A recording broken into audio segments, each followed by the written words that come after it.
It's long-term what?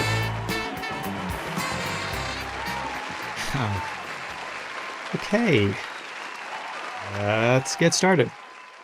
One of the most important and awkward conversations adult children and aging parents can have is about long-term care. Makes sense to talk about it, prepare for it, or just to wait until it happens.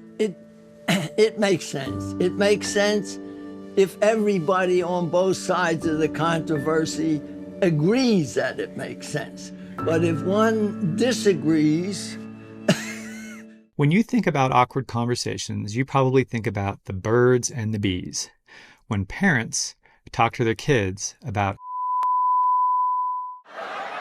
What was that? I wasn't going to say any...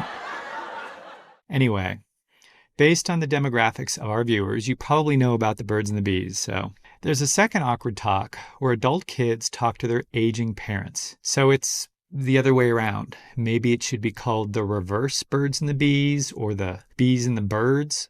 I don't know.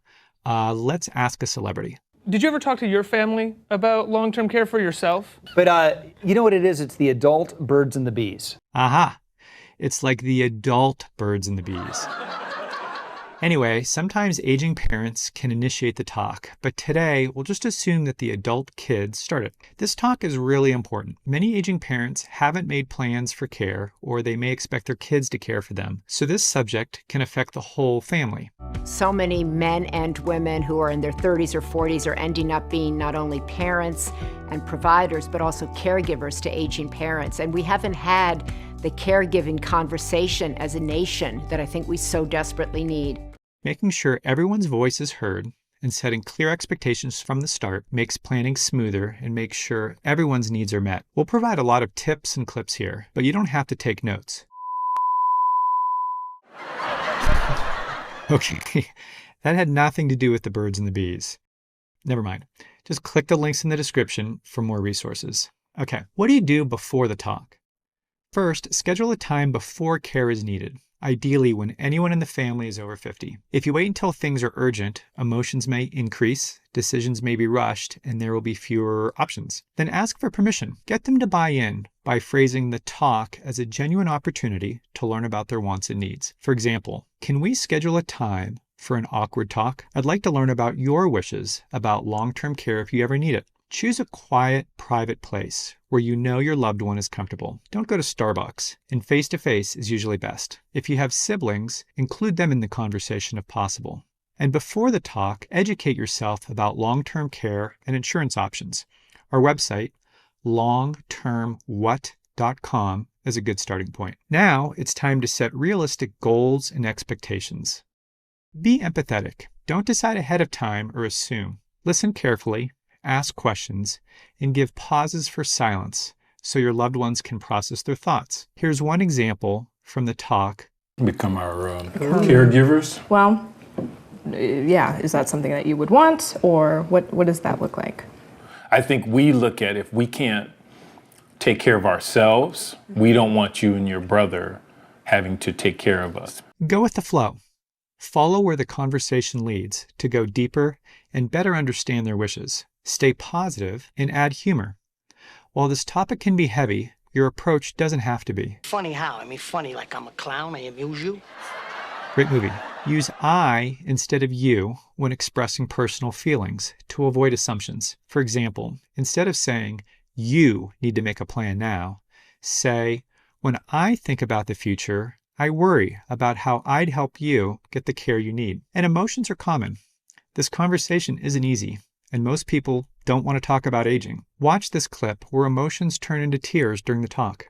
If I wasn't the one to physically take care of you in terms of, cleaning up for me. Does that make you feel like I love you less?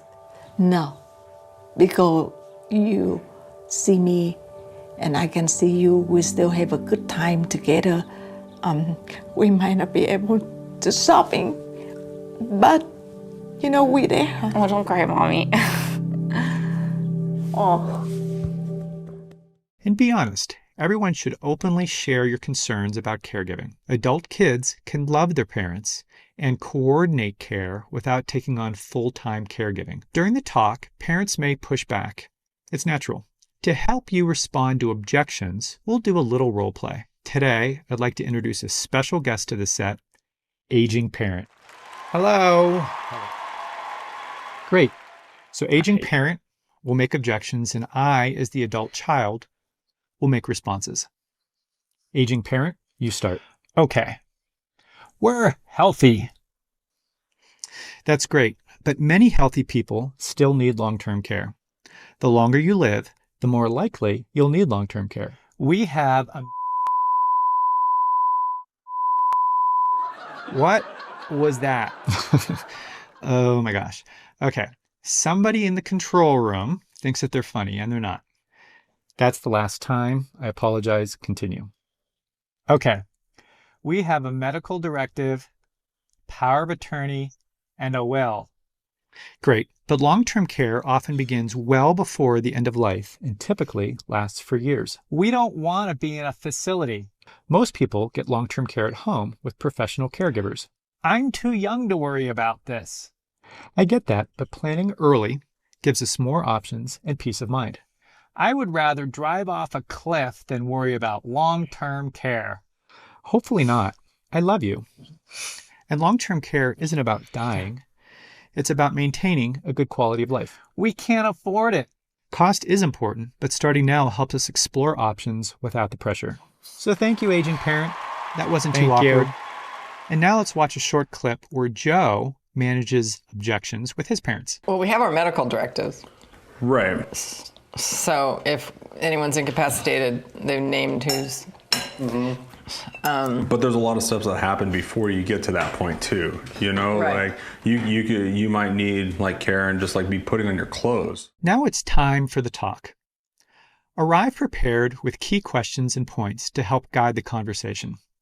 Focus on creating an open, honest dialogue and make active listening a priority. Discuss the risks for everyone and how to reduce them. Parents may worry about costs, while children fear the impact on their time and career. Bring up the idea of caregiver creep, where small jobs like picking up groceries slowly grow into larger responsibilities like bathing. And yes, that image is a boiling frog. You know the story where a frog doesn't realize when the water keeps getting hotter?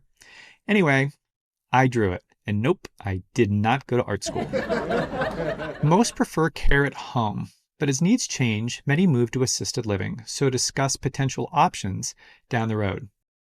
And care is expensive. Talk about covering costs through insurance, Medicaid, or personal funds. Finally, talk about documents. Make a living will or power of attorney for guidance down the road. Get legal advice and ensure everyone knows where to find these docs. Then schedule the next talk. You won't cover everything at once. If tensions rise, take a break and revisit the conversation later after everyone has had time to research. In summary, the talk is super awkward, but it's also super important. Do it early. Get everyone on the same page and create a plan. Celebrities even do this. They're just like us. So let's talk to the people we love. Don't wait. Do the right thing. Have the conversation. I'm Jesse, and this is Long-Term What? Where we make long-term care unboring. If you think these tips have made the talk a little less awkward, then share it with someone who might need it, like your aging parents. Like this so more people see it, and subscribe for more unboring long-term care tips. Watch our next video or podcast, or visit longtermwhat.com. Thanks.